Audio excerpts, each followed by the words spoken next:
All right, so I've saved some of the best stuff for last. The final topic that we're going to hit for our DAX demos is time intelligence. Now, time intelligence functions allow you to easily calculate common time comparisons.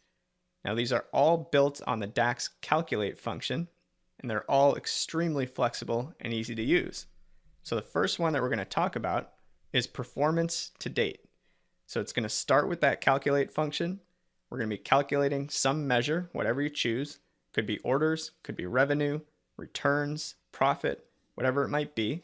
And then we're going to use the dates YTD function in here and point to a date field in a calendar table.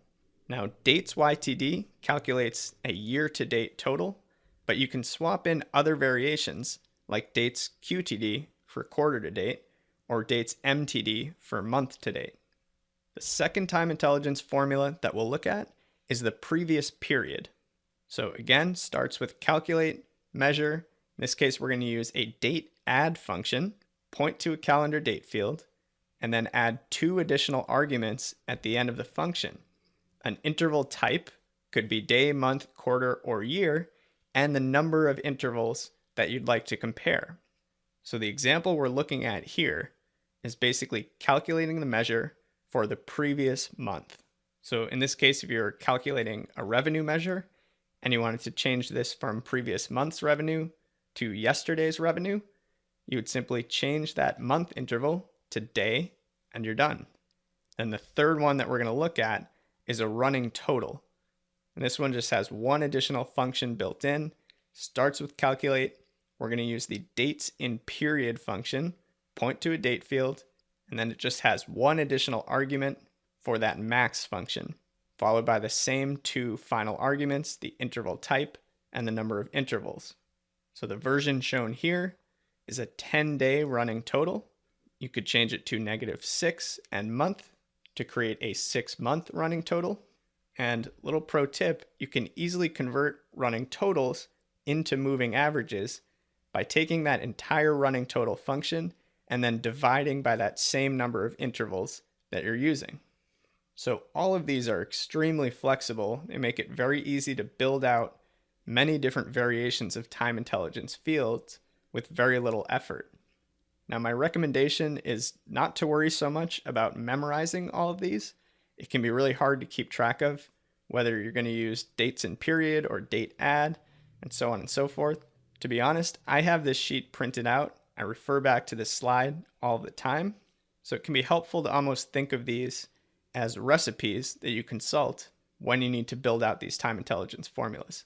So let's head over to the AdventureWorks file and build out some of these for ourselves. All right, so once you're in your AdventureWorks report, we're on the report pane, and let's edit our matrix. I want to set up a view that's going to be helpful to see these time intelligence functions. So I don't want to view the data by category anymore. Let's get rid of that. And we don't need quantity. We'll keep total revenue, and let's navigate to our calendar lookup and grab start of month and drop it into rows. Now what you'll notice is that it's created this hierarchy automatically, and it's trying to be helpful. It's kind of collapsed it into years by default. If you don't want that, click the little down arrow and just say, don't give me the hierarchy, just give me the original field, start of month. And that will show me monthly level data through my whole sample. So there we go, monthly revenue. It's a good starting point to start working with these time intelligence functions. So let's go ahead and just kick things off in our sales data table. I'm going to right click, add a new measure, and let's start this one with year-to-date revenue. So we're going to name it something like YTD revenue. It's going to start with calculate, they all do. And the measure that we're evaluating is our total revenue measure. And now for the year-to-date time intelligence function, we use the dates YTD function. And we'll just point it to our calendar lookup date field. And remember, it gives me these options if I want to aggregate. In this case, I don't. So all I need to do is close out two parentheses and press enter. And now watch this. My matrix, I'm going to grab YTD revenue here at the bottom of my field list, the end of my sales table since it's alphabetical. I'm going to drag it right beneath total revenue in the matrix. And now you can see that it seems to be working properly. First month of the year, total and year to date are the same. Second month, year to date is adding the first two together. And then it builds and builds and builds until the final month of the year and then resets the next year. Now, a little teaser for one of the topics we're going to talk about in the next section, the whole data viz section, is a little formatting tool.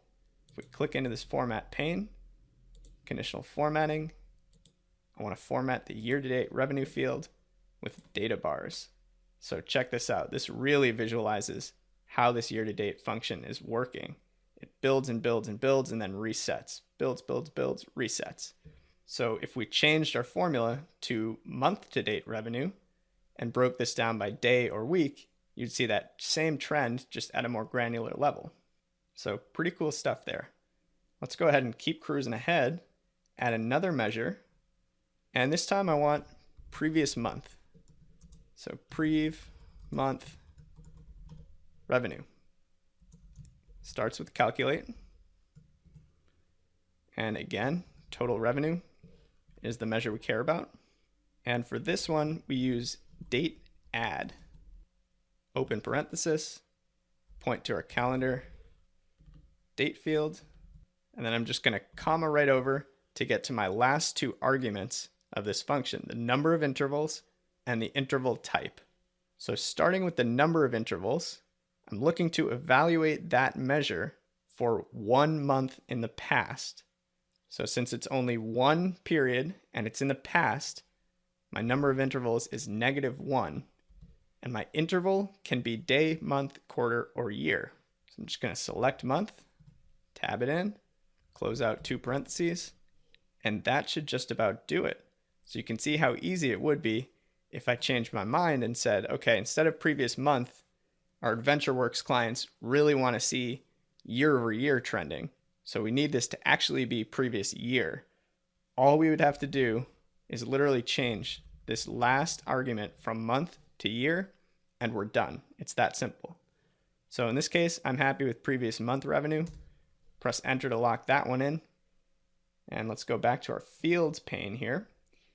And let's pull year to date out and grab that previous month revenue field that we just created and drop it in. So as you can see, because it's the previous month, it's just basically offset 1 month from the total revenue column, which is exactly what we'd expect. Now, this alone can be pretty helpful, but for our purposes, it's even more helpful because AdventureWorks has given us a pretty aggressive goal. And I don't know if you've heard yet, but they want us to maintain 10% revenue growth every single month moving forward. In other words, that's our revenue target, previous month plus 10%. Now, calculating a dynamic measure like previous month revenue is the perfect starting point for something like that, because now all we need to do is right-click to add a new measure and create something like revenue target equals that previous month revenue that I just created times 1.1. 110% of last month's revenue is my current target. We can enter that in. We can pull it into our matrix to take a look, and 110% of 585,000 is 643,844. So that adds up, and there we go. Now we have revenue target fields based on previous month revenue. Now, last demo here, let's right click, add a new measure. This time we're going to practice the rolling total, and let's do a 10-day rolling revenue. And that's going to use another one of our time intelligence functions, starting with calculate and total revenue, just like all the others. Now for this one, you remember, it starts with that dates in period function. Open it up, point to our date field, calendar date, and then this one has that extra argument for the start date, which is going to take a max function. and it's just the max of our calendar date. There we go. Close that parenthesis out for the max function, and then we comma over to those same two arguments that we had in our previous month revenue formula, the number of intervals and the type of interval. So because we're looking for 10-day rolling, you guessed it, the number of intervals is 10. And because we're looking at previous periods, that's a negative, so -10, and the interval type is day. So -10 for the number, and the interval itself, day. Two parentheses to close it out. I know I'm moving pretty quickly, so feel free to kind of pause the screen, slow down the audio. These time intelligence functions really just take practice before you start to feel natural. But there you have it. That's 10-day rolling revenue.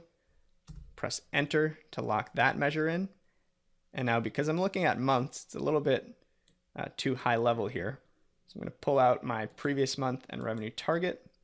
And instead of start of month, let's go up to our calendar and actually pull in the date itself. And again, it's going to automatically bucket things and roll them up.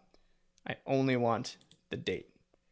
So there you go, total revenue by day. Now if we grab our 10-day rolling, drop it in under total revenue, you'll see that the first date is the same as total revenue. The second date adds the first two, third adds the first three, until you get to the first 10-day window. And then basically that 10-day rolling history just shifts right along, and you can track how you're performing over that 10-day window tracked over time. So a really helpful kind of trending analysis that we can use to keep a pulse on how AdventureWorks revenue is doing. So that wraps up time intelligence, and that actually wraps up all of our DAX demos for the course. Remember, this was just a sampling of some of the most common DAX functions. Things can get much deeper and much more complicated from here, but hopefully this has helped to lay the groundwork and create a great foundation for you to start from. With that, we're going to quickly talk about DAX best practices and speed and performance considerations, and then it's off to visualizing data with reports.